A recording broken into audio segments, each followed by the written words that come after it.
Hi everyone. As you're just entering the Zoom room, it would be great if you could just change your name, your Zoom name, to have your team name at the front and then having your name just after that.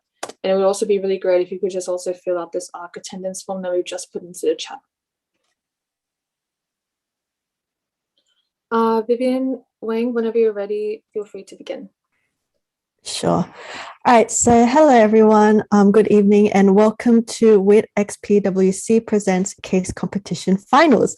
My name is Vivian and I am part of the WIT Events Subcommittee this year. And first of all, on behalf of WIT and PwC, we would like to congratulate the top 5 teams for making it to the final round. Thank you, everyone, for your hard work and dedication throughout the competition. Now, before we begin, I would like to offer an acknowledgement of country and pronouns. Firstly, I would like to acknowledge the Bedegal and Gadigal people whose land UNSW resides on. I pay my respects to elders past, present, and emerging, and pay my respects to any Aboriginal or Torres Strait Islander people here with us today. Secondly, I just wanted to let you know that my preferred gender pronouns are she, her, and please share your own if you are comfortable doing so. And as housekeeping, please make sure that you have filled the ARC attendance form using your name, ZID, and email. And if you haven't already, can all our participants please change your name to include the team name in brackets? Saba, next slide, please.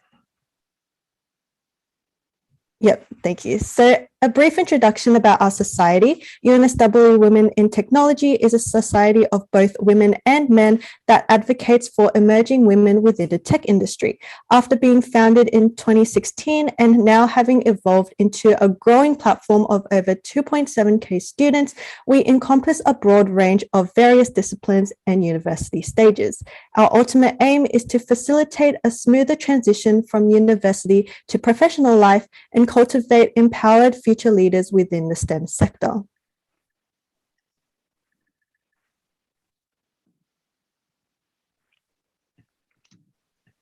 Sorry, thanks, Viv.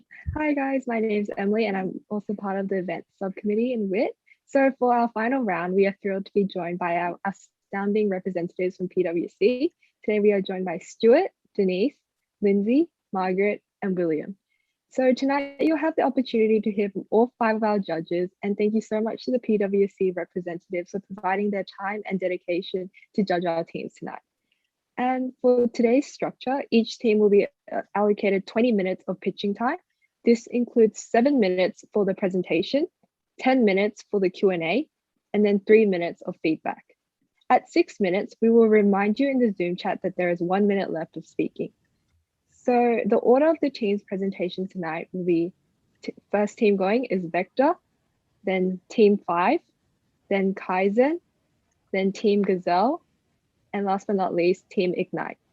So when your team is not pitching, please turn off your mic, but feel free to leave your cameras on when you watch the other teams.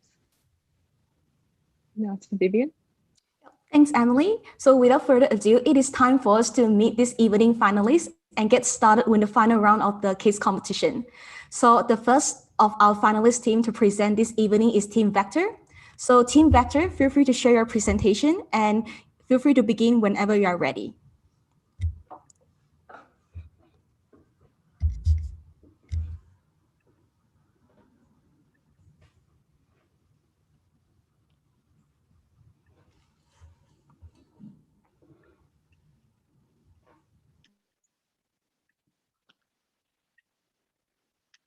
Yep, so we can start now. Yeah, if you want to start. Oh.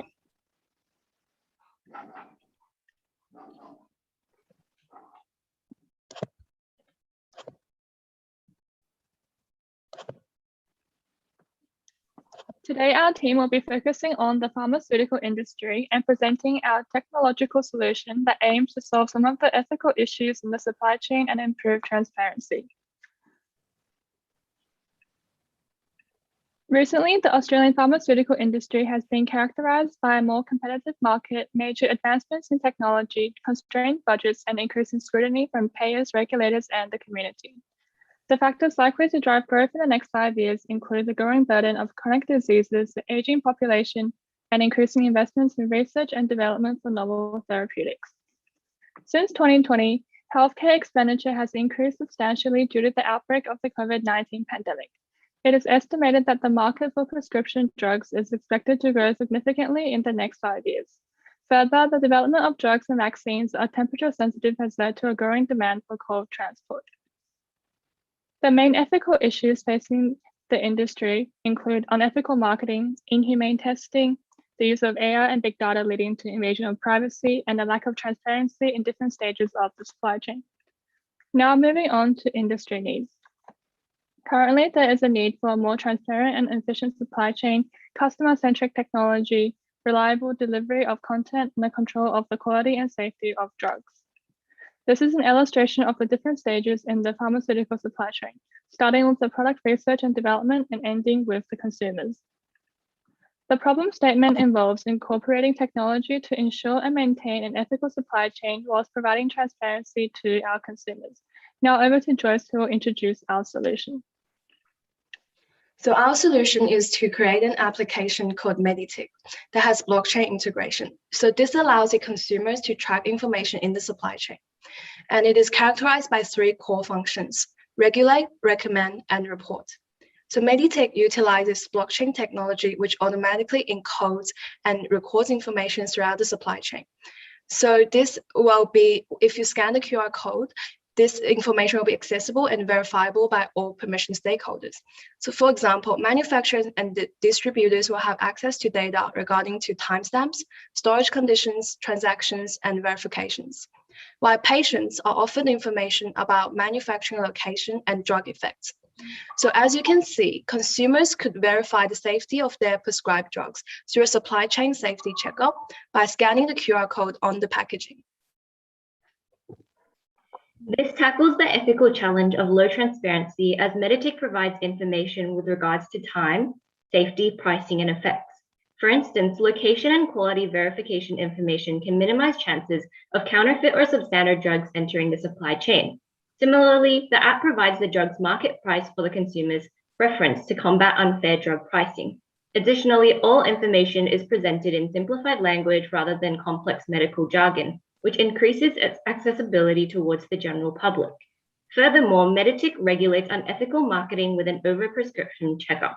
Given that 75% of older Australians take unnecessary medications, our data analytics allow patients to verify the type and dosage of their prescribed drug appropriate for their specified symptoms.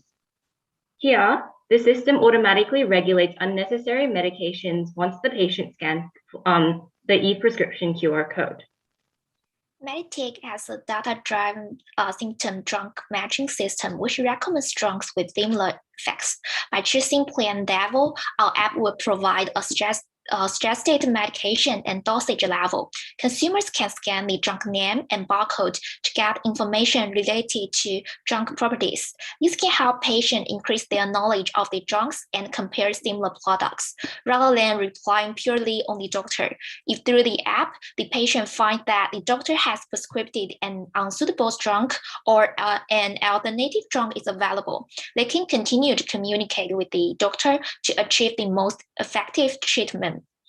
Next, our application also checklists the ethical challenge of substandard drugs. The current situation stressed that there lacks a safe system for stakeholders and consumers to report the risk of the drug to the supply chain. However, any data entered on our app is tamper-proof. Therefore, we created a safe and confidential risk reporting system. Any stakeholder in the supply chain can directly report risk through our information portal once they discover any problem. This will trigger our risk reporting procedure, in which we will update the status on the blockchain. If you scan the QR code, you will see the status in 2 different stages. Stage 1, waiting for TGA's verification. Stage 2, risk have been verified, and all stakeholders should reconsider their decision, like stop production, prescribe, and record all medicine on sale. This could ensure instant and transparent communication among stakeholders to avoid potential medical errors and disputes. As you can see, these 6 charts show several of the stakeholders of our app. Our app is mainly aimed at some doctors who prescribe unnecessary drugs for their own benefit. Some patients without common medical knowledge can also have a certain understanding of the medicine they will take through our app, and can also check whether their medicine has been wrongly prescribed. A key strength is the app improves supply chain efficiency and lowers costs, as automatic information encoding and storage reduces manual paperwork, errors, and saves time. The app also enhances transparency of drug information and promotes product integrity and patient safety. However, a weakness is low scalability, as expansion to a larger number of users is limited by consumption of greater energy, storage, time, and costs. Also, the public may be hesitant to adopt the app due to limited awareness, knowledge, and concerns. Possible opportunities include the potential for global expansion or extension to the storage of patient health data. Threats include a lack of clear government and legal regulations for blockchain and susceptibility to security attacks. So in summary, to address the ethical challenges in the pharmaceutical company supply chain, Meditech provides an innovative digital solution with blockchain integration. So this ensures all stakeholders have access to credible and transparent information.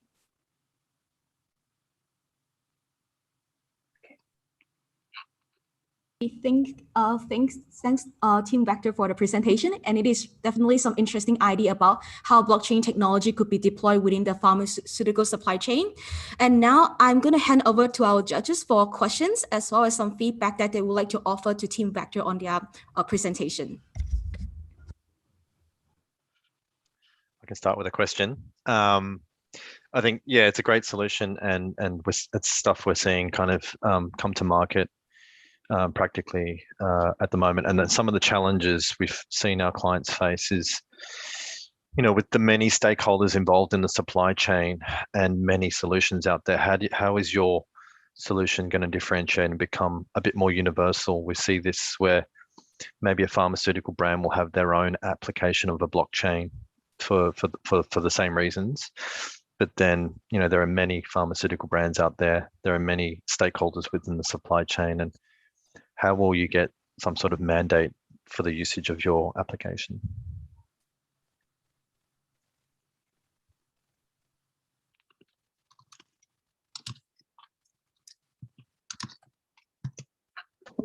Okay, so I think for our application, because we know that the Australian government already have some similar existing apps, such as like COVID safety or vaccination checker.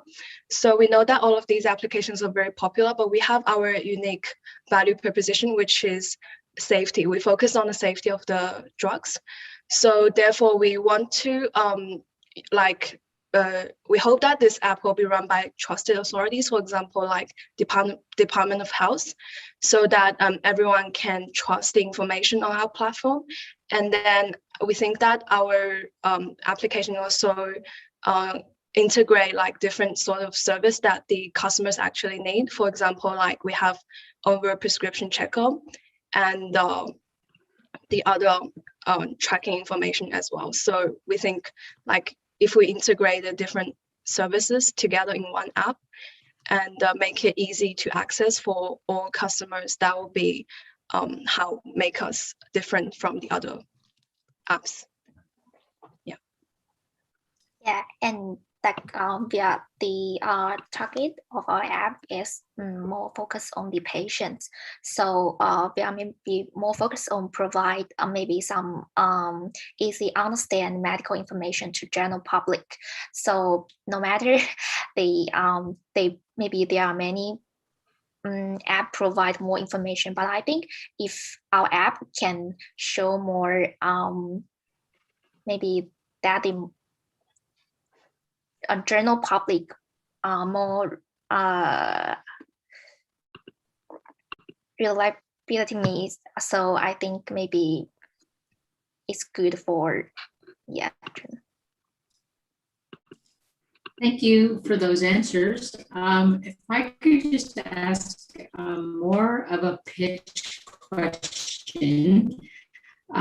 Say you're going to pitch that to different vendors or different types of people who might need summary in your pack that outlines exactly what it is, what's the problem statement, and what is it that you're trying to accomplish. So is there a reason why there wasn't an executive summary in the front of the pack?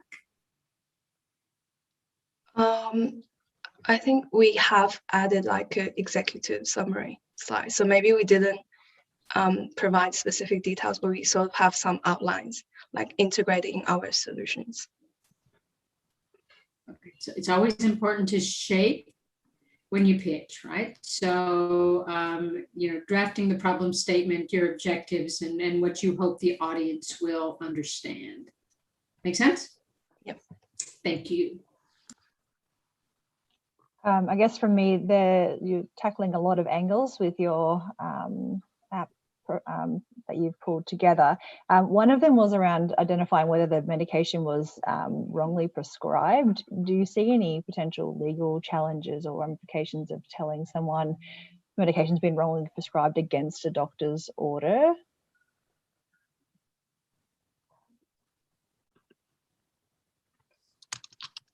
In terms of that, our checker is more of like something that the consumer can use to verify whether the drug is appropriately prescribed, but then it is really up to the consumer whether or not they trust the app, or they might want to continue to discuss with the doctor as to what is the best possible option for them.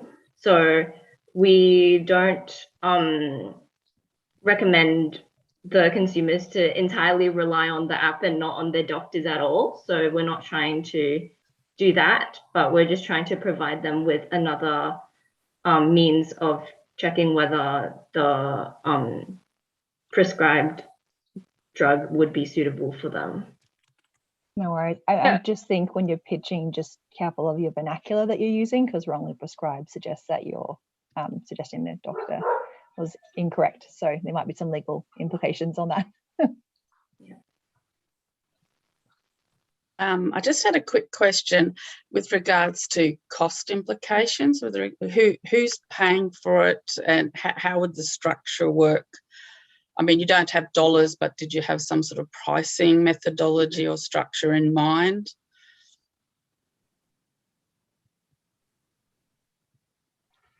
Yep, so we were thinking that we will get the majority of our funding from the government. So given right now in the current Australian pharmaceutical industry, the government actually funds for 68% of all total funding. So we were thinking that the majority would come of the funding would come from the government, and then maybe we will also get some minor funding from like pharmaceutical companies. And is there a concept of, I noticed you had some pictures of drugs being shown, that's obviously coming from the doctor's prescription as opposed to some sort of like pre-selection of drugs that may be used by an individual?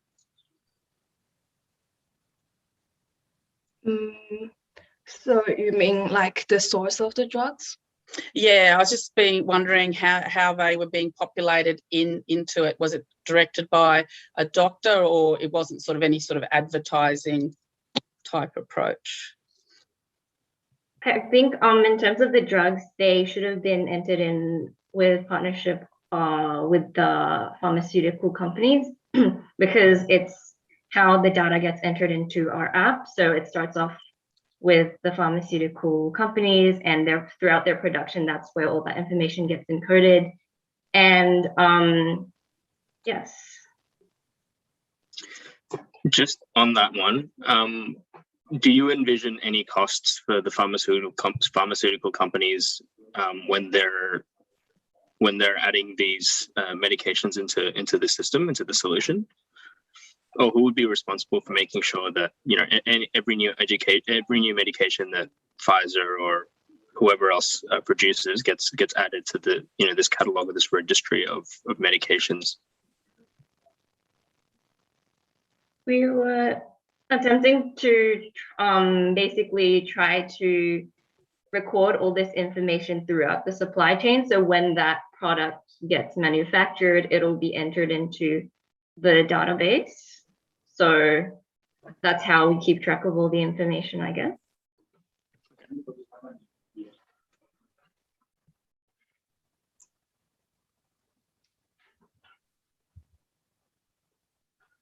Okay, thanks. I think that's all the questions we had.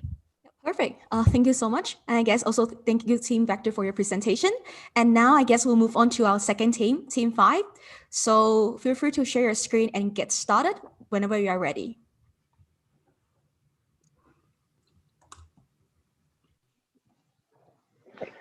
Okay.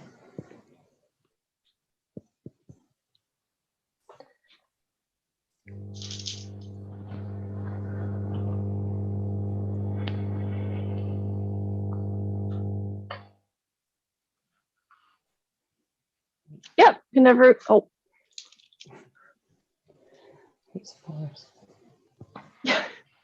Everyone see this? Yeah, we can see it. Yeah. Oh, yeah. Oh, that's... Hey everyone, my name is Janine. I'm joined by Zach, Justin, and Finn, and today we'll be talking about our idea for introducing transparency and a new ethical foundation within the agricultural supply chain regarding the use of emerging technology of GMO crops. We will be identifying why we think a GMO seed vault will solve many of the issues that will rise in the coming years in the industry. So, what are GMO crops? They're crops that have been genetically engineered to have advantageous biological features. This is using methods like designer bacterial particle guns to transfer the desired genes. The 26 approved GMO crops in use globally have undergone rigorous testing to ensure they can't harm their environments or humans, and to maximize their contribution to the global agricultural supply chain. GMO crops are altered to increase traits like resistance to insect damage and plant viruses, shelf life, and even size and nutritional content, which all help both farmers and consumers. However, beyond all these benefits, they serve a much more important purpose: saving lives. This can be best illustrated with the example of golden rice. Vitamin A deficiency causes an estimated 1.15 million children deaths a year, with many more kids experiencing blindness and increased susceptibility to disease.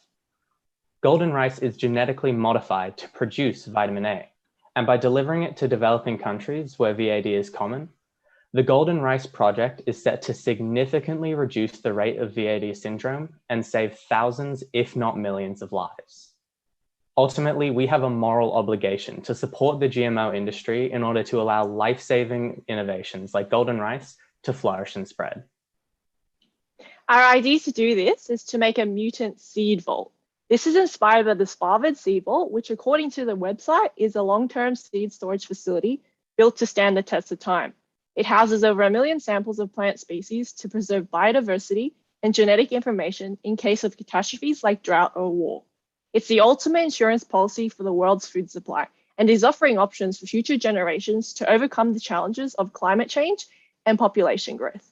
However, GMO seeds are not stored there. And unlike the Harvard seed vault, not only will we store GMO seeds in case of a catastrophe, our seed vault aims to promote new innovations in the GMO industry to improve health and well-being of others. As the fields of gene analysis and synthetic biology rapidly develop, GMO seeds will eventually need to be cataloged securely as they are critical in advancing the quality of life. To address this, we'll take a three-pronged approach in the technology we'll introduce to the agricultural supply chain. Firstly, a seed vault similar in design and purpose to the Svalbard seed vault. Secondly, a seed analysis and research lab. And thirdly, an easily accessible informational GMO database.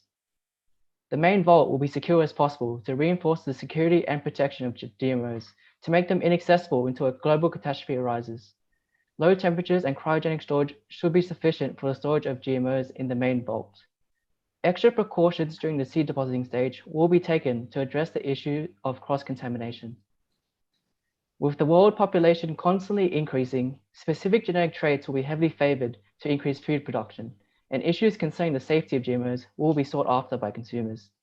Extensive research made our genetic analysis division will involve evaluations of dynamic traits, testing, and maintenance, aiming to relieve any of these concerns. With the constant development of new GMOs, the database will help facilitate a strong foundation of knowledge of GMOs and help farmers and researchers with the future of food production.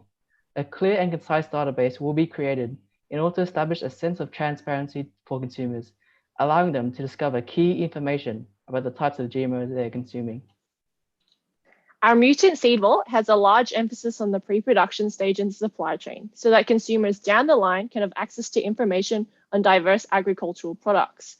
The GMO market has a projected value of $40 billion by 2026, and with the biotech industry's continuous growth, raises the need for a more effective and sustainable method to distribute and track these GMO products. Genetic analysis of a sample of each donation made to the mutant seed vault will be available to farmers and distributors.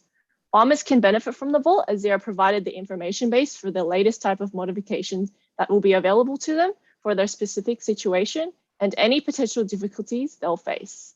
The mutant seed vault will manage the seed's viability through periodical checks, and the inventory is logged in real time and uploaded on a unified database to ensure a productive supply chain. As the seed vault acts as a GMO storage facility to researchers, the agricultural supply chain will benefit from more sustainable crops in the future, and hence enhance the productivity of agricultural methods. The Mutant Seed Vault promotes transparency in the agricultural supply chain by allowing customers to easily access information about what changes were made to the GMOs they buy and if it suits their dietary and medical needs. Public acceptance of GMOs is linked to public education on the topic. While GMOs are able to combat many issues, such as world hunger and even global warming, it may be futile if there's no trust in the science. The Mutant Seed Vault's database could inspire trust with the public by teaching them about the GMOs they eat. Henceforth, the Mutant Seed Vault reinforces trust in potentially vital GMOs.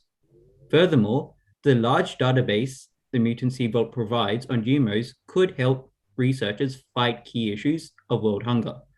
The Vault achieves this twofold, as it promotes new, affordable, and efficient GMOs to oppose ongoing famines while stockpiling food in case of future shortages.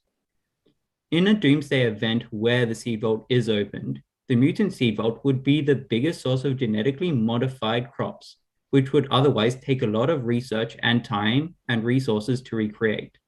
Moreover, having a second Seed Vault with only GMOs means that Svalbard is less pressured to stockpile food crops and can focus more on biodiversity. Thus, by allowing two vaults to coexist, we can broaden the issues each seed vault tackles. In conclusion, the Mutant Seed Vault utilizes gene analysis database technology to improve the ethics and transparency of the agricultural industry supply chain, as it safeguards vital crop resources, aids research, and instills trust among customers. Thank you. Perfect. Thank you, Team 5. There was some really great insight into how GMO crops can impact our life, as well as the potential application of the technology to store and track them. And now I'm going to hand over the floor to the judges for questions and feedbacks. Can you just refresh me one more time about why you wouldn't use the existing vault to store the GMO the GMO seeds? Is there a reason why? There's actually two reasons for that. Firstly, so the existing Svalbard vault is in Norway, which actually has laws against the importation of GMO seeds. And secondly, they, on top of that, they decided not to include GMOs in that vault because there's a high chance of cross-contamination, because GMOs are actually better at doing that, like they're modified to be better at doing that. So we think it's necessary to have a separate vault, which is specifically designed for the purpose. Perfect. Thank you for that answer. No. So this is quite interesting. So, I know that our topic was really around kind of sustainable and ethical supply chains.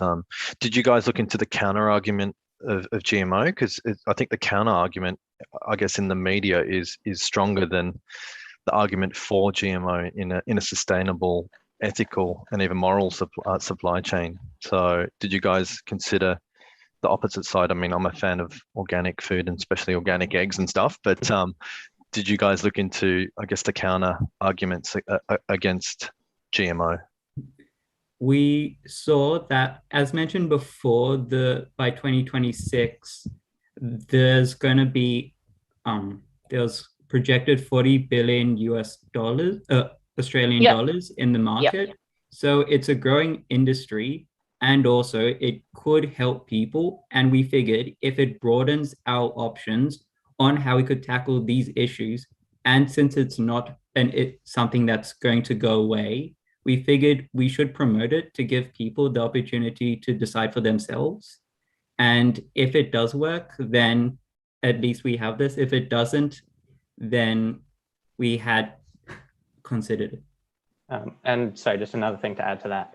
GMOs actually have definitely the potential to be even more environmentally friendly than existing crops. And that's because they can be designed to require less water and resources to grow.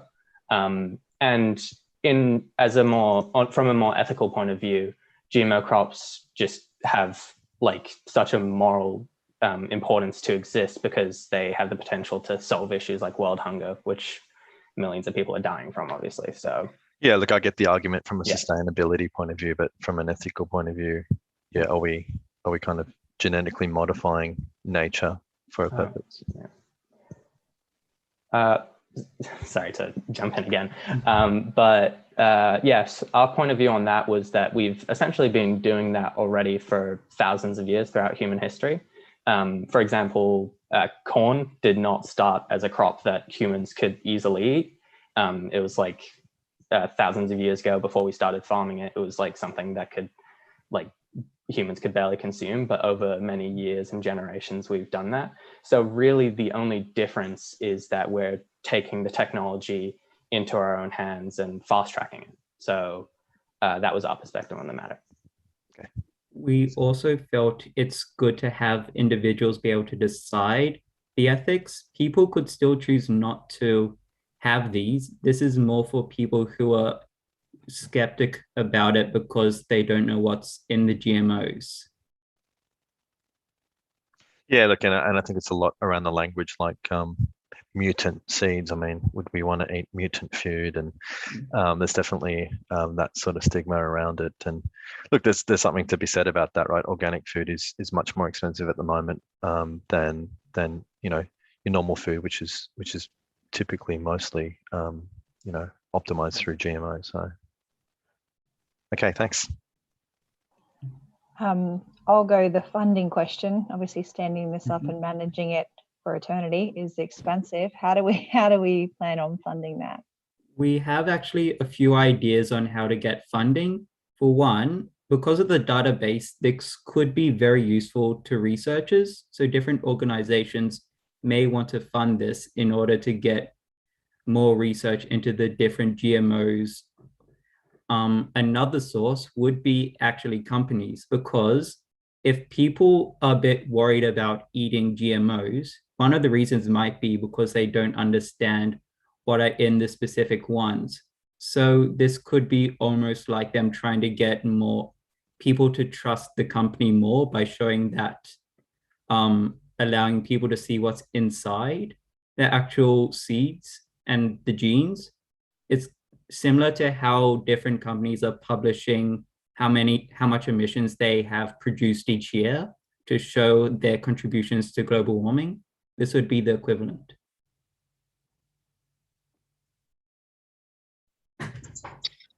So as part of this solution, would it be to analyze how a specific seed has been modified, right? My question is around the companies that actually research, spend the money with R&D and actually modify such crops, such grains. Would you think that there would be any issues with, running that analysis as a third party and getting into their proprietary information on how they've modified these seeds? We'd ask them what level we'd allow to put the information into the database. If the company doesn't want anything to be published, we just store the seeds. But otherwise, we could have varying level of how much it's being modified. It would be up to the company, because the actual vault, it's similar to what's happening in Svalbard. They don't own the seeds, they own the land, and the different people that donated the seeds own it. That would be similar here. The only seeds that they wouldn't be able to own would be if we need to use some up to do research. However, if they choose for us not to do any of that, then it's not our property. We just own the land. Right.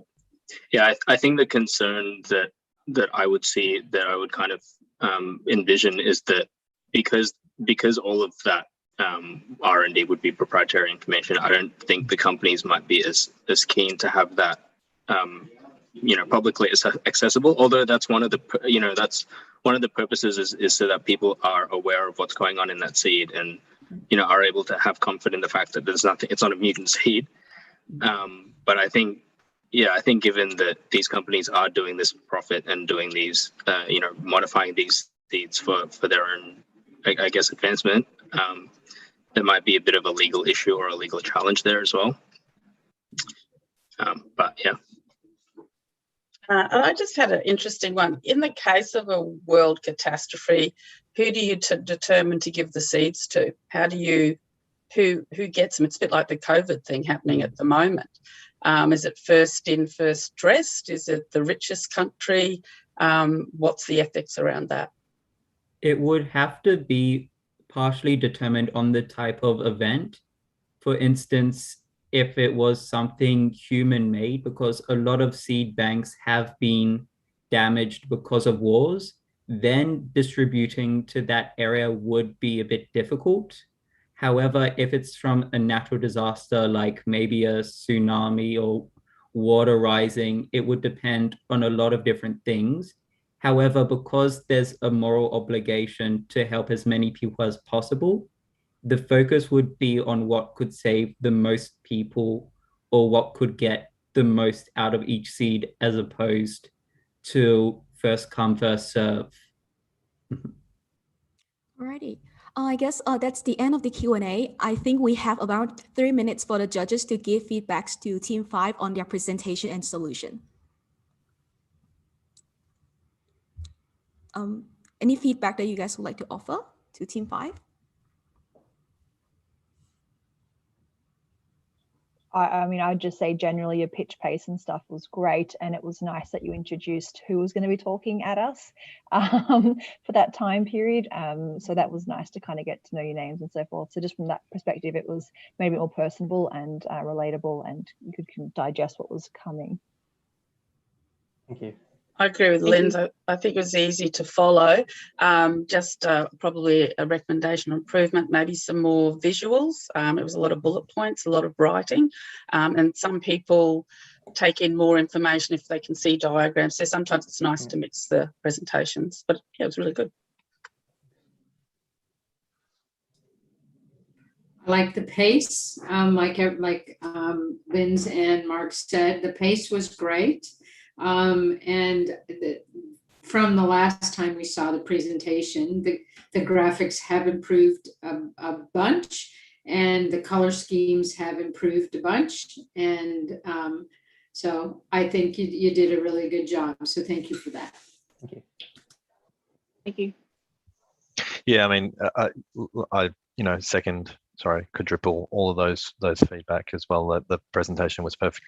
I would have loved to have seen a bit of storytelling in this presentation. Like, yeah, we just, a catastrophic event just happened, and there's this huge problem, and we need that. And if you kind of take that storytelling approach, it would be much more effective. So maybe that as a next time round kind of structure would be good for you guys.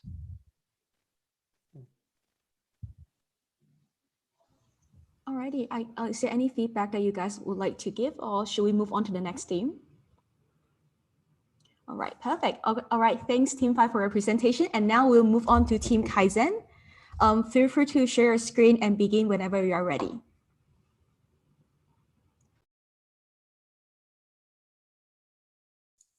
Hi everyone, I'm just gonna check. Can you guys see that fine? Yeah, we can see that. Perfect, thank you.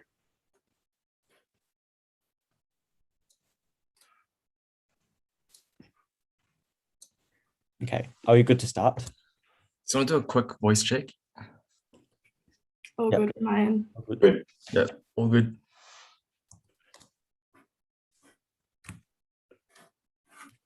In today's rapidly evolving world, it's now more important than ever to ask ourselves, are our actions ethical and sustainable? Good evening, my name is Kelvin. Along with Kaizen Consulting, we will show you how technology can reshape the ethical and sustainable practices within the agriculture supply chain. Our solution aims to address 3 key issues: demand for ethical, sustainable products, lack of transparency, and the slow application of technology. Our solution comprises of two parts. The integration of digital twin helps the agriculture sector conduct more ethical and sustainable practices, while the sustainability QR code ensures supply chain transparency to the consumers. We will not only facilitate improvement on ethical practices within the sector, but also stimulate operational improvement and increase consumer awareness. We have observed a systemic inefficiency and unsustainable practices with issues such as improper grazing patterns and disparity in supply and demand, resulting in more than 1,000 tons of meat wastage annually just from the supply chain. Sophisticated procedures from the producer to the supplier also leads to many possibilities of unethical practices. The lack of consistent auditing practices has evidently led to a lack of transparency for the consumers. The growth in Australia's livestock sector and the increasing complexity in supply chain fragmentation further compounds our challenges to ensure sustainable and ethical practices. The increasing demand and complexity often leads to the oversight of supply chain sustainability and ethics. I will now pass it on to Jess for an overview of our strategy. Presenting our strategy, Rura, Your Pocket Farm. Rura is accessible via an application for farmers and a QR code for consumers, which will be discussed in detail later. So our first strategy is utilising the digital twin technology. A digital twin creates a virtual replica of the physical objects and processes to allow farmers to optimise their systems. Rura can detect any irregular agricultural output, monitor grazing patterns, and use predictive models to anticipate any issues such as overcrowding. Using these inputs, Rura creates a workflow engine using stress identification to categorise issues of importance, whilst automating the analytics to run 24/7. These core functions allows farms to remain compliant with ethical and sustainable practices. Ultimately, the supply chain is broken up into 5 distinct parts. Firstly, the producer. The producer's role is intimately tied to the well-being of their livestock, and so Rura identifies any diseases or hazards which may cause them harm. The processor optimises transportation. Information regarding where the livestock is currently and where it was previously located is tracked on the Rura app. Our third step is the environment. By noting all locations, processes, and conditions, Rura prioritises ethics. Next is retail. The retailer will be aware of where the produce comes from, whether it be domestic or offshore, allowing to monitor the demand and supply of the livestock handling. And lastly, we have the consumer. The consumer can scan the QR code to see a high-level overview of the product's production process. However, today's strategy primarily focuses on the producer and the consumer, as this is where most of the ethical and sustainable gains can be found. I'll now hand it over to Raymond, who will discuss the specific use cases in livestock. Thanks, Jess. Now let's dive deep into some of the specific use cases for digital twin technology. Firstly, accurately identifying the emotional and mental state of livestock is at the heart of contributing towards ethical practices. Machine learning algorithms create real-time 3D faces of animals, empowering farmers to observe their behavior through ear and eye region positioning. For example, farmers can detect stressed livestock and appropriately give them more food or rest. Secondly, digital twin can be used to monitor livestock movement via GPS and wireless sensor network technology. This helps analyze grazing and feeding patterns of livestock, enabling farmers to determine potential yield and optimal production methods. Crucially, quickly identifying sick livestock can be detected through real-time 3D faces and infrared sensors, saving potential high costs later down the line. The second part of our strategy is a QR code printed on animal products, which allows consumers to understand the carbon emissions, energy consumption, and overall ethical treatment during the supply chain process. This key information is accessed through an app, which is accessible to both consumers and farmers.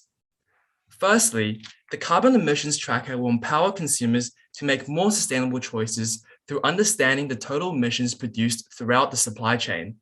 And secondly, the same also applies to energy consumption, which can also be tracked. Overall, the full transparency of these two metrics for consumers will strongly incentivize producers to prioritize sustainable and ethical measures to create a positive brand image. Thus, consumers act as an additional audit for ethical treatment. And now I'll pass it on to Alan for implementation.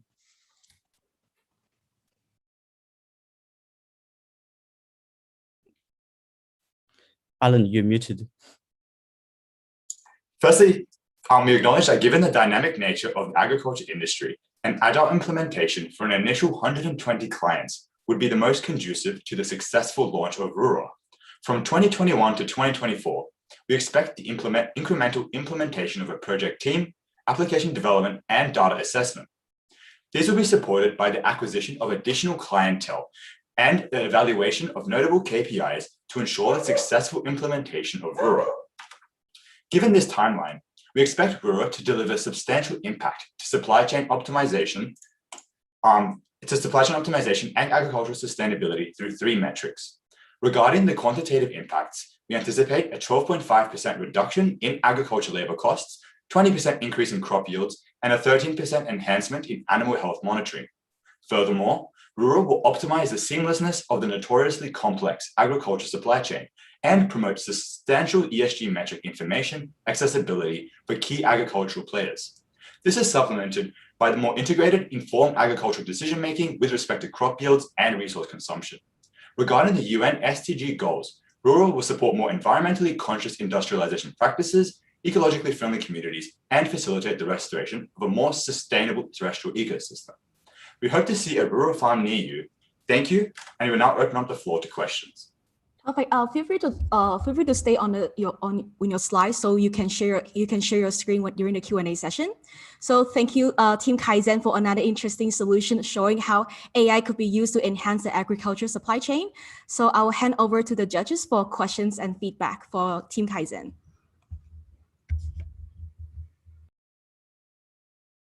I guess I'll go. Sorry, Marg, were you going to ask a question? Yeah, that's all right. You go. It's fine. So we typically see digital twins applied to sectors with lots of intense assets or machinery, and a lot of the time we digitize that machinery and run simulations and forecast things like breakdown, maintenance activities, and so on. I'm very kind of interested that you've gone down the approach of digitizing a farm, even down to animals and their feelings. Were there any other kind of senses you were looking towards? Because it's more, I guess, organic. Were there more senses that you were looking to apply to the farm, like things across, like I guess even sunlight and UV sensors and things like that, to increase or enhance your digital twin of the farm? Yep, I think I can kick us off. So can we please go to slide 30? So yeah, you're absolutely correct. Because digital twin is such a powerful tool that we have not only taken advantage of it by analyzing the data that we can gather from the animals, but also other data such as geospatial sensors, which can track the animals' grazing patterns, as well as water concentration in the soil. Internal data sort of looks at feed composition and consumption, and also feeding schedules and patterns, so the farmers can actually input that data into digital twin. Other data we look at include external data, which is sunlight and temperature, also humidity, weather predictions, and also traffic and transportation data for the middle part of our supply chain, where the livestock is being moved around and transported to different retailers. And we also look at historical data, which takes data from previous seasons and also takes in data from like other farms globally that are experiencing like similar farming conditions. So yeah, in short, we look at a variety of data. And I mean, that's great. And then you would run simulations and get some sustainability kind of, I guess, recommendations. How do you make that practical for I guess, your average farmer who won't understand all this technology? Yeah, absolutely. So can we please go to the next slide? Yeah, so basically this slide shows the onboarding process, but this is pretty similar to what the farmers will be experiencing. So at the start, they will experience like the sensor installation and data collection from their animals. as well as they will need to put in their internal data, such as the feed composition and feed quality. Other than that, all they need to do is to access their database, which is based on the cloud. They can conduct digital twin through the cloud, and that way digital twin will be able to generate output and feedback for the farmer, and as well as some other recommendations. And the farmers will be able to choose whether to take on these recommendations and then further monitor the impact, or they can choose not to do so. Yeah, just to add on to that, as you can see here through the onboarding process, we're trying to make the process as continuous and ongoing as possible. So at any stage of the ongoing process, we will have that feedback provided to farmers to help make the process more seamless and efficient for them. As you can see, like, it is predicted to be a 3 to 5 week onboarding process, but given fluctuations that may occur, we do anticipate this, and we do have the mitigations in place to ensure that it is accurate and also timely and convenient for the farmers. I'd just like to build upon that point as well. If we could just flick to the mock-up slide, please.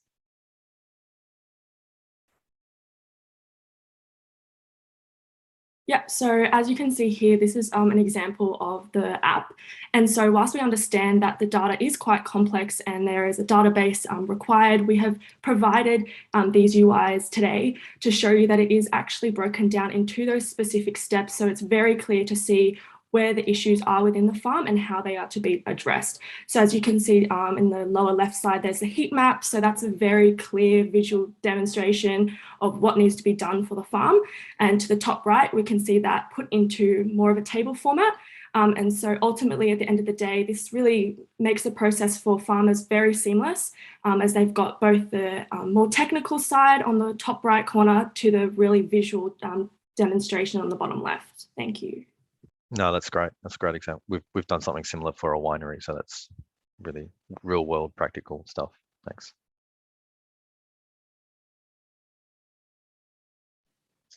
Having grown up in the country, just wondering the physical setup of it all. So how does a farmer track his cows? What sort of mechanism are you doing that? And how are you keeping an eye on them from a qualitative process when you're talking about feelings and stress? Interested in the machinery pieces or the bits that stick on the cow or the video or the, how does it actually work? Yeah, I'm more than happy to take that question. Can you please flick to slide 17? Actually go through, sorry, 16 first. So our team did some research and we found that Kaizen, which is an Irish agri-tech startup, have actually implemented this technology already. So basically they use these sensors to identify hide patterns and facial recognition of individual animals. And this will directly result in like milk production, reproduction management, and also animal health. I think it's quite important to note the benefits of this of this startup, as shown on these two aspects here. It's been backed by investors for $50 million.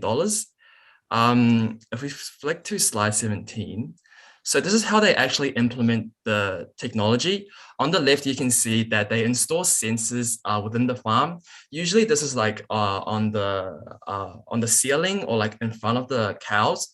So the sensor detects the facial and ear movement of the cows, and this is relayed to a database, which is processed in the analytics center. And once this is processed, it is sent to the cloud, which can be accessed by the farmer through their web app and also their analytics tool. Does that answer your question? Yeah, so the sensors are very animal proof, like lots of licking, chewing, nudging, you know, they're going to have to be pretty robust. Yes, yes, that's correct. So Kaizen actually did a study, and the study showed that their technology is quite robust. It is expected to last at least 10 years. It's been implemented in various farms in California, America, and it's been quite successful in that regard. That's great, thank you. Yeah, in addition, can we go back to slide 30 again? So if you look at the top left corner, in addition to these sensors that Raymond just talked about, we can also implement these sensors directly on the cow, which measures their heart rate, rest and movement time, as well as percentage body fat. So it's sort of like a Fitbit for cows. Like, I know it sounds funny, but I assure you it works great. So these have already been developed by a company called Bovine, and the farmers will be able to choose whether to implement these sensors in addition to those camera sensors, well, if they choose to. That's great. Thanks for that comprehensive answer. That was good. This wasn't my question, but it's been prompted by what we just saw. Do you guys know how long the battery life and so forth is of those sensors? I'm just curious because they're out on the farm. And then I'm going to ask my real question after that. Yeah.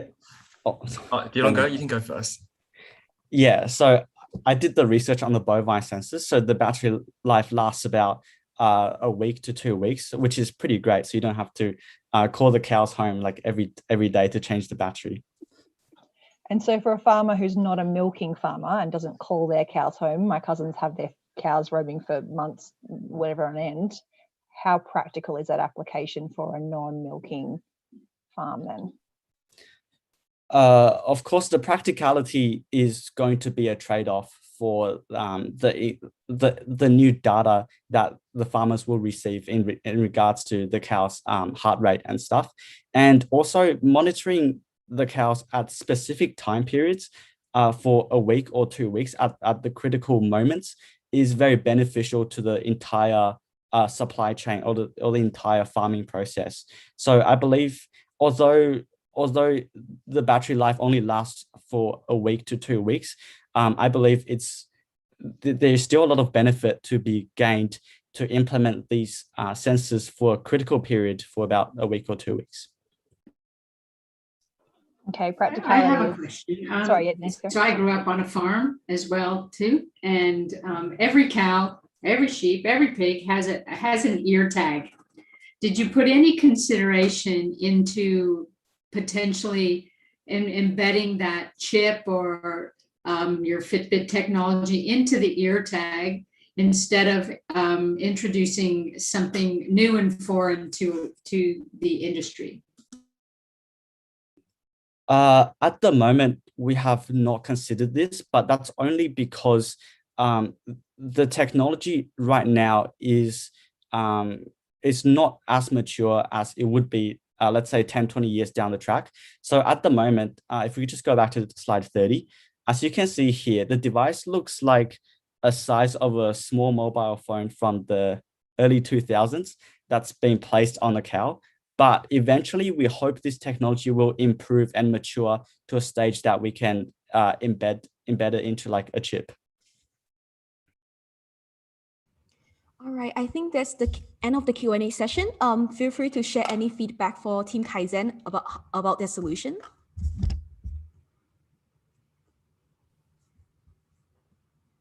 I think it was a great presentation. I think in certain parts, it probably moved too quick and there was too much to digest on the slide. So sometimes it was hard to comprehend the complete solution, and hence some of our questioning at the end of that. And I can see you guys have put in like tons of work and thought into the solution, and maybe picking out the key aspects. And I think maybe for this presentation, you've kept it too high level, but maybe really defining the problem area that you're tackling, because you've tried to tackle everything in the supply chain, where just digitizing the farm and making that efficient would be enough of a problem to try to solve. And so maybe kind of drilling into and going into a bit more detail and picking the right key aspects of your solution to present, rather than a high level view of it would be good for next time. Yeah, I would agree with Stu. Some of the so what I couldn't pick up quickly on the slides as I was just too much content to read and listen to you guys at the same time. So really just kind of pulling those slides back and getting to that critical message each slide, I think would be value. But great presentation, and clearly so much thought has gone into it. So like well done on that perspective. You did have some stats and stuff as well. So maybe just explaining how you came about those percentages for decreased labor and everything like that. Like, stats don't mean anything unless you can kind of back up how you've come about to find those numbers.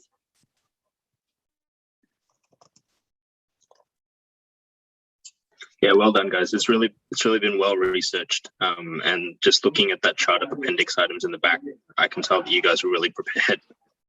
So no, well done. Alrighty, I guess that's the end of the presentation for Team Kaizen. Thank you so much for your presentation. And I guess we'll move on to our next team, Team Gazelle. Yeah, feel free to start sharing your screen and feel free to begin your presentation whenever you're ready.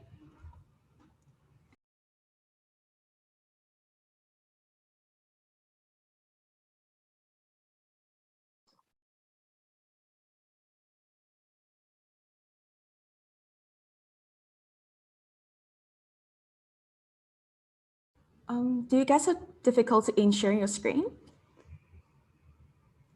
No, 1 second. I'm just putting it on now.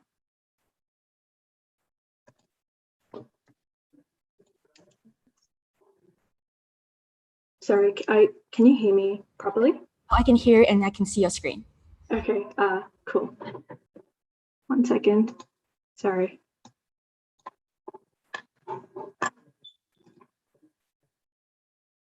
So you can see the screen, right? Just making sure. Okay, cool.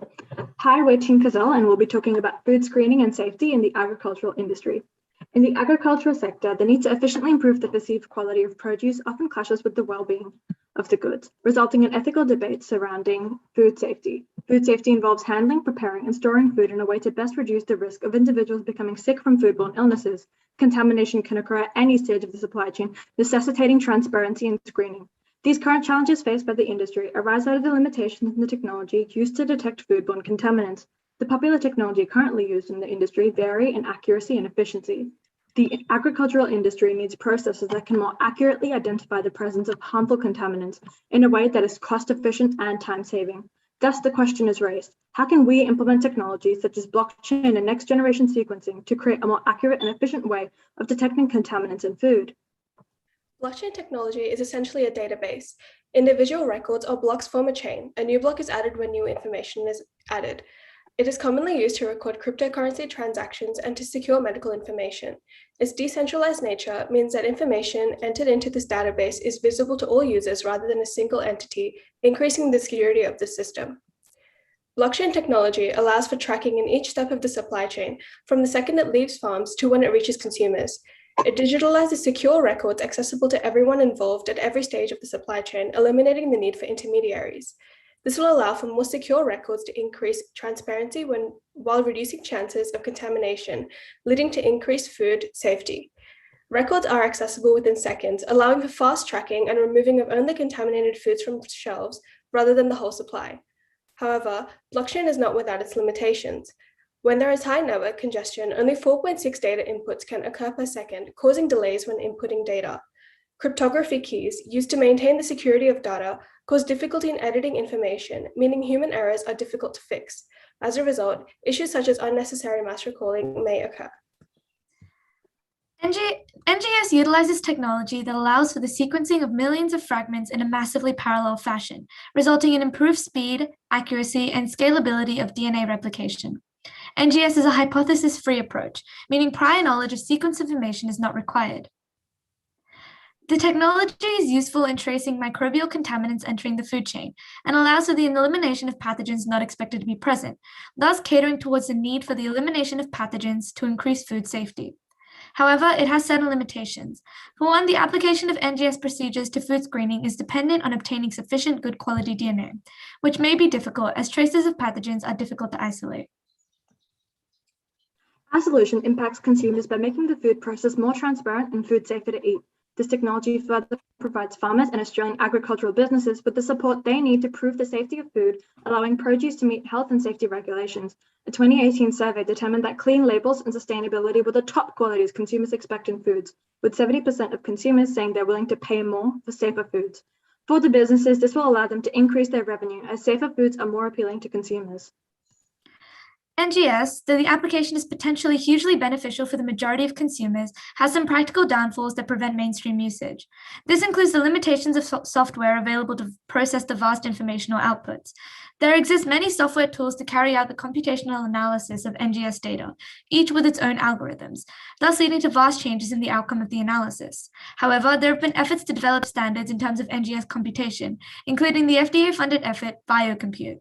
This standardization has opened a gateway for industries to utilize NGS methods in food screening. Additionally, although many institutions may have the ability to purchase next-generation sequencing equipment, they lack staffing to analyze and clinically interpret the data. While blockchain technology may revolutionize food safety practices in Australia, there are certain obstacles which affect the practicality of it as a solution to food safety concerns. The computers which support the technology have high costs, which can be up to $200,000 in the implementation stage. Blockchain requires that records be downloaded by every entity involved in the supply chain to maintain the decentralized system. This may be difficult, especially for older farmers who are unfamiliar with this kind of technology and require assistance to accurately input and download data. Blockchain will also require extra personnel who are able to collect and interpret information to reduce the burden on the existing supply chain. However, this is a small price to pay for the increase in efficiency and accuracy which the system will provide for the food production industry. The expense of blockchain is offset by the $1.2 billion lost due to foodborne illnesses every year. Since it targets the root of the problem, it becomes more cost-effective in the long term, and retailers can easily verify the quality of produce they receive and sell. NGS is one of the cheapest forms of DNA replication available in the market, and once implemented in the food sector, it will offer a more efficient process of contaminant identification. A 2020 study revealed that almost 2/3 of Australian shoppers were willing to pay an additional 3.7% of the price of the product if it meant the produce was healthier and safer for consumption.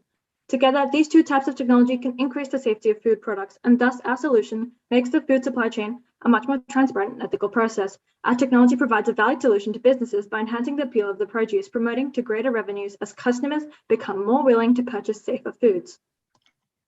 Our solution utilizes two technologies that work in tandem to present one solution to the problem of food safety. If NGS is used in the manufacturing phase to fight contaminants, contamination that occurs at a later stage in the supply chain allows the manufacturers to not be liable in cases of food poisoning or illness. Instead, blockchain can be used to pinpoint at which stage the contamination occurs, and steps such as updated hygienic practices can be used to rectify the issue. This allows for a lesser financial burden to be faced by the manufacturer and allows for the whole supply chain to become safer as time goes on, satisfying the needs of both the business and the consumer. As demonstrated through this chart, our solutions are more efficient and accurate than our main competing solutions in the agriculture industry. PCR and cultures are time-consuming, labor-intensive, and can only detect targeted specimen. Hashgraph, while very efficient, offers no transparency of transactions occurring, which defeat the purpose of an ethical food production supply chain. Used in conjunction, blockchain and NGS have the potential to revolutionize the food production supply chain by increasing transparency and efficiency, creating an ethical supply chain which both investors and consumers can rely on. Thank you. Perfect. Thank you so much for your presentation. And it was intriguing to hear about the next generation sequencing and how the application for food screening and safety. And now we have time for Q&A and also some feedback for the team. Judges, whenever you are ready. Just listening through that, I'm not sure if I missed it. You're talking about contaminants with the food. Is that including like physical contaminants? Like a while ago in the market, there were people putting like needles in strawberries and things like that. Is your technology able to pick up physical objects, or is it all about the actual fruit or the vegetable type makeup? Well, blockchain technology can be used to pinpoint the point in which contaminants, even physical contaminants such as needles, have entered the supply chain, and as such we can improve the food supply chain altogether. While NGS is only useful for pathogens and other things, they can be used in conjunction to improve the ethicality of the chain altogether. Thank you. A bit of a, I guess, a real world practical question. How do you blockchain an apple?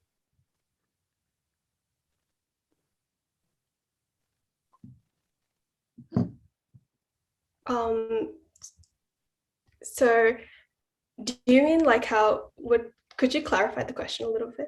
So, we've used blockchains for the pharmaceutical industry, the wine industry, where there's, lots of fake wine, industries that typically have packaging where, and there is a very defined supply chain. It works very well for valuable goods or goods that need to be stored under certain conditions.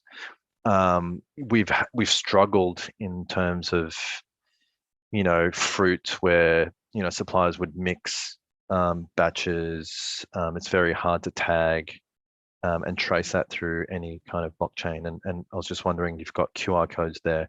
How would you, and pictures of apples throughout your presentation. I was just wondering how you would trace that apple through the supply chain.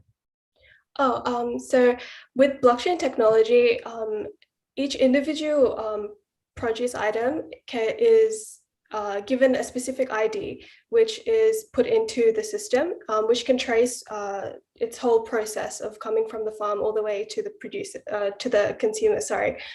So it would be a lot more reliable that way. And to further clarify what Renita's trying to say, I understand what you're trying to say. So it wouldn't focus on individual apples, but it would focus on perhaps crates of apples instead. But overall, it would increase the efficiency. Whereas if you can't do individual apples, you can't do certain batches where this batch is where a contaminant occurs. So instead of going through a huge amount of apples, you would just be limited down to the one specific batch, which has a QR code associated with it. And within that, it's easier to narrow down to which particular apples. Yeah, and I guess I'm interested, have you guys done any research in the quality management process of producers currently? Because there are processes in place to scan for contaminants and even test and sample for quality. You know, and that's kind of, I guess, it's stricter in certain industries than some, and Australia has some pretty strict, I guess, health regulations around food. And have you done any research into those areas? Yeah, so we kind of touched on this, but the currently used practices to screen for pathogens, at least in food right now, are cultures. And cultures are labor intensive and they're expensive, and they're also more dangerous. There's also PCR, which is similarly more expensive. And it also, the NGS is a DNA replication technology, which can replicate DNA at a faster pace and at a more efficient rate. And therefore it's just an improvement on technology that we already have to food screen. So it will just improve the quality of food screening by being more efficient.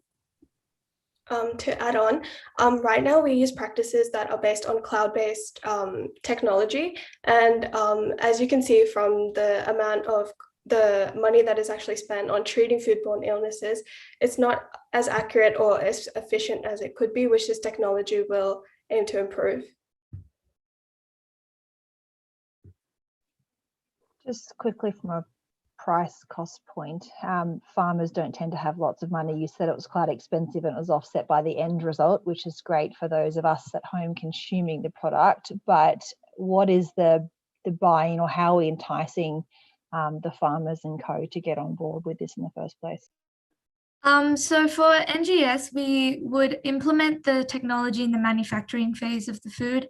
And for manufacturers, it's an investment because it can save up to $1.2 billion per year, which I think is actually beneficial for the manufacturers as a whole. And also, the government may subsidize or provide incentives because the implementation of this technology is in the interest of public health. And yeah, so we think that the end justifies the means.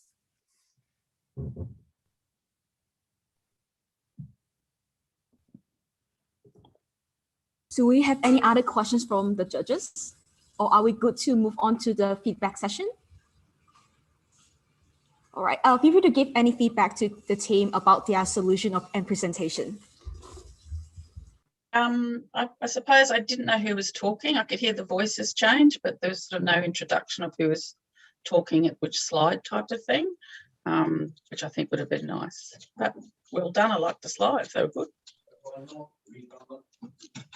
I think great effort in pulling it together. Just pace. It was super fast. I just trying to keep up with what was going on. So just slow down so your message can sink in before you change between your different slides. But great concept and well done. Yeah, and I guess it's hard in this virtual kind of setting, but at times I could tell that a lot of you were reading, and sometimes you lose that connection with the audience, especially, and you tend to speed up when you read things, and just watching that making sure that it's hard to gauge that connection because we're virtual, and you might see a head nod or a smile, but physically it's much easier to present in front of a physical audience where you can gauge that interaction, and it's a bit difficult in a virtual setting, but yeah, well done.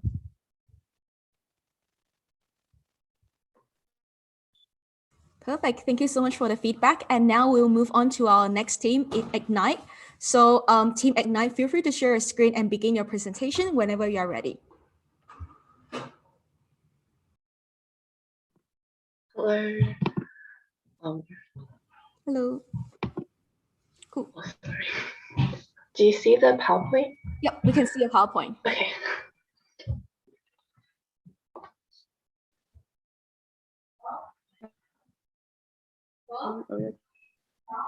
Are you good? Am I frozen? Brianna, we can't see you. Wait, no, we can see you now. No, okay, great. We can see you now. Okay, lovely. All right. Are we all good to go? Yep. Yep. Yeah. When I think of fresh fish and seafood, my first thought, like many Aussies, is prawns at Christmas time. So it comes to a great surprise that the food I'm putting into my mouth is potentially the product of illegal fishing and worker abuse. So the issue at hand here is that in the fishing industry, the supply chain is unethical and lacks consumer transparency. So taking this into consideration, the team at Ignite Consulting developed our strategy, Vidance, a two-part strategy that uses deep learning and Internet of Things to electronically report fishing data, as well as a TIC initiative for consumer awareness. This allows us to save oceans and save lives. Thank you, Brianna. Now, what comes to mind when you think of illegal fishing? Perhaps it's overfishing of endangered species or misreporting catch numbers. Or maybe you think of our collective responsibility to protect our marine ecosystems for us and the future. Or it might even be the wide-reaching financial impacts of overfishing, which costs over 100,000 jobs and up to $3.2 billion a year. But for us, it's not just the environmental, social, and economic consequences that come to mind. It's something that you and many others probably aren't even aware of, that human rights are being abused. Innocent human observers on board fishing boats are dying without sufficient evidence due to the current lack of technology monitoring these boats. Illegal, unreported, and unregulated fishing has to stop for countless ethical reasons. With Vidance, we aim to address all the above and also these following UN sustainability goals to save oceans, save lives, and ensure consumers have confidence that ethical conduct is maintained throughout the entire supply chain, from fisheries to their plate. I'll now pass on to Brianna to talk about the current fishing supply chain. Thanks, Danny. So let's have a look at the current fishing supply chain. We can see that from the very Brianna, you're frozen. Do you want to turn your video off? Flight monitoring data are largely untouched, failing to onboard others, leading to the. Can you hear me now? Yes, it's okay now. So let's talk about the current fishing supply chain. We can see that from the very start of the supply chain that there are major flaws. The electronic and satellite monitoring data are largely untouched, failing to protect onboard observers, leading to the unregulated, unreported, and unethical abuse of human rights. At the very end of the supply chain, at the consumer front, is the MSC TIC. This TIC, however, turns a blind eye to worker abuse and covers only very loose, minimal standards for ethical fishing. So the current supply chain fails to meet the ethical standards of consumers or provide the transparency that consumers deserve. I'll now pass on to Annie for our strategy. Okay, thanks, Brianna. So now that we've identified our problem in our supply chain, we have another issue. There are so many different technologies of varying cost and effectiveness. So which one do we choose? But looking at these options, only a few are actually viable. What's more, some are already being used. Now this leads to Vidance, where we combine and improve existing technology to save oceans, save lives. So first, cameras record the hauling of fish, while hydraulic sensors detect the use of collection gear, thus recording all catches, increasing transparency. So These cameras are already mandatory Australian-wide, but the issue is that the data is currently stored and unused until it is way too late. Next, deep learning networks use pattern recognition to count and record fish species, protecting observers from the most dangerous parts of their jobs. We combine this with the existing satellite system to tag each catch at specific locations so that special breeding reserves are not exploited. Through the Internet of Things, 5G then sends this data immediately to authorities, allowing for quick responses. But how does this AI actually work? AI deep learning learns how to count moving fish through frame-by-frame comparisons. This is where experts come in to verify visual similarity groups and let the AI learn how to differentiate between the fish and the background. Thousands of repetitions of this process create a deep learning network in which the AI learns using training and testing data. This model has already been separately trialed by CSIRO with authorities in 2020 for some specific species such as tuna. We will further this to more species, which then can be integrated onto ships. What's more, AI counting is more than 99% accurate in most conditions, far beyond the human accuracy of 64%. This allows us to make the supply chain more ethical, more efficient, and transparent to all parties. So now I'm going to pass it on to Sally. Thanks, Annie. So the next part of our solution is that we'll also introduce a safe work, safe ocean stick for fresh food and seafood products on wholesale supermarkets and restaurants. Our tick will be easy to recognize, and this will reward fisheries for sustainable practices through customer approval. Where Vidance comes in is to easily assess and determine whether these fisheries deserve this certification, and this will increase transparency in the supply chain. We will add a whole new human dimension to the MSC tick, and because we want our customers to feel validated that the fish that they are buying are ethically sourced and protects workers' life. We want the general public to be aware of the observer deaths on fishing boats, and we want to use this public sentiment as a way of governing and protecting observer safety. Now I'll pass on to Bree. Now, with the implementation of Vidance, we can see an immediate change in the supply chain. Not only does Vidance reduce the threat of worker abuse, but it unites and enhances current initiatives to address the lack of transparency and an unethical supply chain. So our Safe Work, Safe Oceans tick will also provide transparency and confidence to consumers of the ethical sourcing of their favorite fish products. So Vidance will be gradually implemented and continuously monitored for any issues which may arise as new data flows in. So we'll have formal evaluation points to ensure that we are constantly reflecting on our performance and providing potential improvements. We also aim to release a second generation of Vidance by 2026, and we hope to roll out our software to all Australian commercial fishing boats by 2028. Vidance is a necessary strategy that we can create so that we can create a safe and ethical supply chain to save oceans and save lives.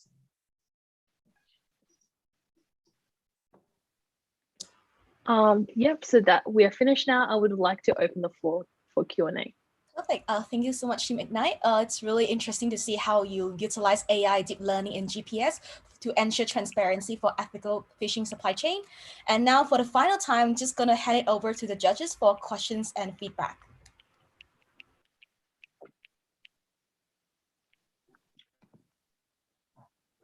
Hi, I just had a quick question around the ethical safety standards. Like we see on the tuna cans that they've all been sustainably caught, line caught. But we've also read about in the papers how they've been paid off to put that sticker on cans of tuna, whether or not they've been sustainably caught or not. So what would your approach be to ensure that that your stamp was valid and there was no financial incentive to the fisher or to the cannery to put a sticker on there that wasn't valid? Okay, so I will take that question. So Sally could go to our tick slide. So slide 8. So the main thing we want to say, so ours is a lot working with the authorities. So the fishing authorities, all of our data is going to go to the Australian AFMA, so that's the Australian Fishing Authority. So therefore, there is little to no financial incentive for them to be paid off also because they are a government organization. Okay, thank you. Just building on that, so a lot of commercial companies obviously are out to make money. What's their incentive to spend money where you might end up reducing their profits if they're being unethical to get a sticker? Okay, so yep, that one I guess again. So basically right now having these regulatory systems, Sally, if you could go to slide slide 3 of appendix, these cameras are ready, and similar systems and satellite systems, they're already mandatory on Australian fishing boats, and so it wouldn't be that much of a change for them to then implement it. Second of all, we've noticed that customers are actually willing to pay so much more for sustainable caught fish. About 72% of customers in a global survey with 16,000 people actually said that they will only pay for fish that has been sustainably caught. And so by introducing this tick and raising we're introducing this new human dimension, as Sally previously mentioned, that consumers would then react on. For cost-wise, this tick is not, we're trying to do something away from MSC, where MSC requires businesses to pay a lot for their tick. We're not trying to do that. We're just trying to say, if you follow the AICs you follow for about 6 months, we'll just give you the tick. And this tick will just be, then it's just free for them just to put on their own packaging at very little cost. So if it's free, how are you making money to run as a business? So that, if we can go to the financial slide. So it's currently oh yeah, Brianna, sorry. Yeah, I'm happy to walk you through it. You can't see my camera because of my very, very, very bad Wi-Fi. But I'll just walk you through our financials here. So where we're making the most of our revenue is just from our subscription-based model of our boats. They're going to subscribe to using our software, and because they already have the cameras here, we believe that because the cameras are just a one-off cost for them, that as you can see at the very beginning of this year, at 2021, we'll make a loss at 4 million, but after 2021 we'll make money every single year.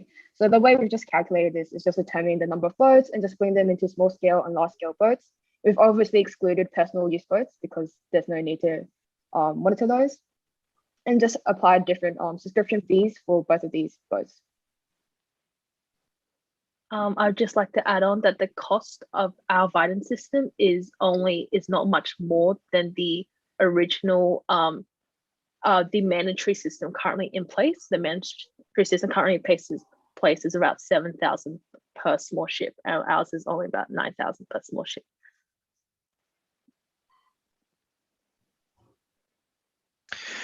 I've got a question around, I guess, the overfishing and some of the problems that you highlighted in your earlier slides, and so, you know, I guess the registered commercial fishers, I mean, they have quotas, and yes, hopefully they're sticking by it, but there are, I guess, some sort of tech on board at the moment to try to catch that. What about, you know, a lot of the illegal fishing is from, you know, non-commercially registered, or people switching off all the tech, and this is you know, when they switch off all the satellite equipment and go into waters and overfish, and go even as far as having hidden compartments in their boats to hide the illegal catch. You know, how will you be addressing those sorts of issues in the industry?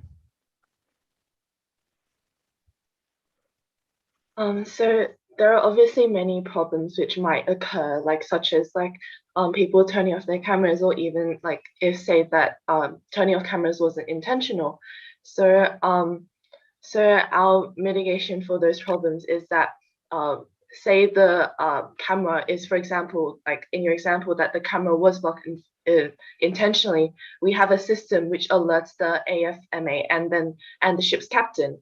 And then if this isn't fixed, then we will in place heavy fines onto the people who do block their cameras. And yeah.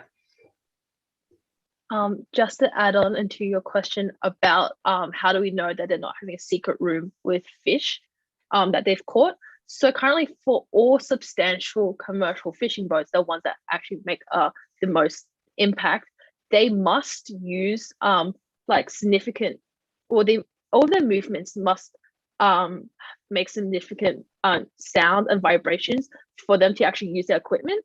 So therefore, that's why our sensors are on the drum and on the hydraulic gears of the boat. So anytime that they actually want to catch fish at all, the system will notify and record. So there's not really much of a way then for them to have a secret room in which they secretly catch fish if they want to actually catch a substantial amount. Perfect. I guess like that's the end of the Q&A. I guess I will move on to feedback session. So judges, feel free to give any feedback to the team on their presentation and solution. I'd just like to say I liked the tone throughout that presentation. There was some emotive and a bit of passion, and I must admit I was engaged because of the different tones. So I thought that was really well done. I love the slogan that you kept on repeating. I know it's a bit sometimes it's a bit gimmicky, but it is a pitch, and it's stuck in my mind. So yeah, save the ocean and save lives. So yeah, that was good that you put that throughout, because that was, I guess, the purpose of your startup.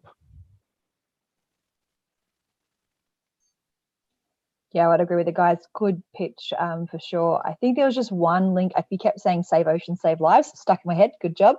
But I just didn't see how the cameras were going to save the lives. I was just missing, and I know because I watch a lot of Sea Shepherd and everything else, so I know how that would happen. But if I hadn't been so invested in this, I may not know how the cameras and counting fish are going to save those lives of people that are meant to be on board, monitoring what's going on. So maybe just making a little bit of an extra linkage would have been awesome. But otherwise, great job and a great topic for sure.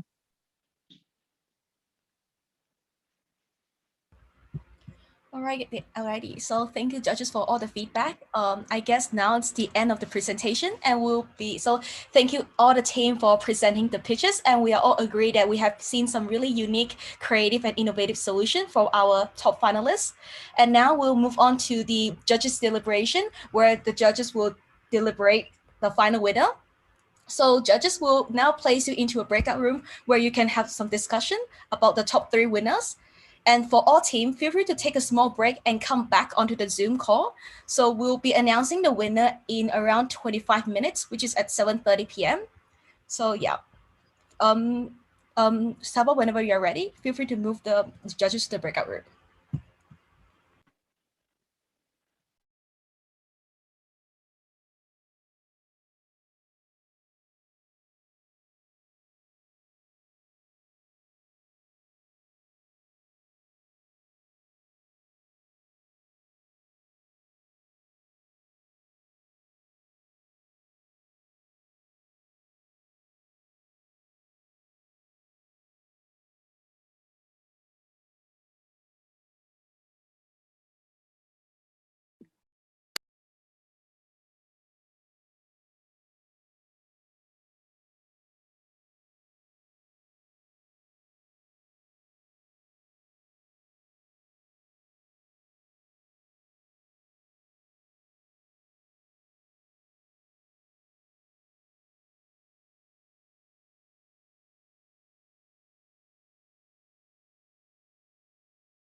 Hey, WIT team. Don't think we need 30 minutes. Talking to the judges, I think we'll probably be back around 7:15. Oh, 7:15. All right. We'll just let the team know then. Thanks for letting us know. Yeah, that'll be great. I think we were a bit ahead of time, so yeah. Sorry if I'm live. I'm so Don't sorry. worry, that's all good. Thanks for letting us know. Can you put me back into the breakout room? Yep, definitely. Emily? Oops. Alrighty.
We came back a little early. Yeah, I think we can just get to the ending then. So, hello everyone, thanks for joining back. I guess I'll now hand it over to Stuart to announce the winners. Stuart? Do we have everyone back, or did everyone go on a break? I think most people were hanging around anyway, because our slides were told people to come back at 7:15. Okay. Do you see everybody? I don't see everybody. Can Lisa, just- everyone turn on their camera if you are here, so we can make sure we okay, get I everyone got in the room?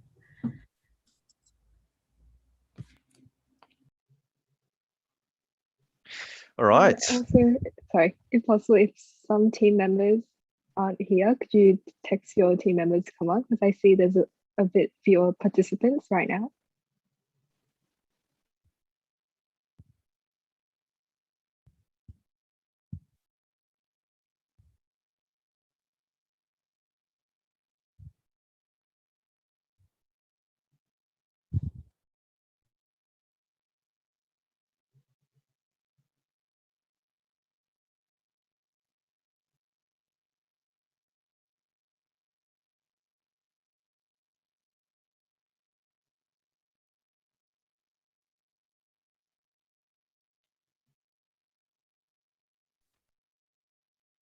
I think we have a representative from every team, do we? Yep, I think so. I think we do. I think we do. Feel free to announce the winners. Okay. So thank you everyone for making the effort and participating in this case. It was really fun, and it was exciting to hear all your different ideas, and I guess it was great to see the next generation of consultants and technology consultants out there solving some real world problems for our society and community, and big problems at that. I will announce the winners. Everyone did very well. I guess the structure that we used was really around definition, how you tackle the problem, the practicality of the solution, the commerciality of the solution, as well as presentation and delivery. So here we go. I know Denise promised me a drum roll, but thanks. So in third place we have Kaizen Consulting. So Kaizen, congratulations. We loved your idea. We probably spoke about you guys the most on our breakout room. A lot of farm people and people passionate about agriculture. So well done, and I guess congratulations. So third place. And moving on, and in second place we have Ignite. So Ignite, congratulations. Once again, I think it was, overall, we loved how you put together the whole presentation. So it was very succinct, great problem, and you defined the problem well, and the solution was really well put together as well. So congratulations. And for the winner tonight, we have Team 5, very original name, Team 5 with their GMO solution. So congratulations, GMO. Be great if I could hear some clapping. But, Thank you. Thank you very much. Thank you. Thank you. And congratulations to everyone who participated. Thank you. Lots of hard work. Yeah. Thank you all very much. Thank you. Thank you so much Thank you. for having us. Thank you. Yep, thank you, Stuart, and thank you everyone for attending our WIT x PwC Presents Case Competition Finals. It was my pleasure today to enjoy and learn from everyone's presentations. A special thanks to our PwC representatives Denise, Stuart, Lindsay, Margaret, and William for joining us this evening. Also, a huge congratulations to our winners, Team 5, and everyone who participated in this case competition. The WIT team strives to produce high-quality events, so we greatly appreciate any feedback from today's event. Please fill out our feedback form by scanning this QR code or by using the link posted in the chat. To the top 3 teams, which is Kaizen Consulting, Ignite Consulting, and Team 5, We will email you with more details about how the prizes will be distributed. Thank you again for joining us tonight and have a good evening. Thanks everyone, and thanks WIT team for organizing. Great to see you guys Thanks, again. guys. Thanks, guys. Thank you. That was Thanks great. everyone. Thank Congratulations. you.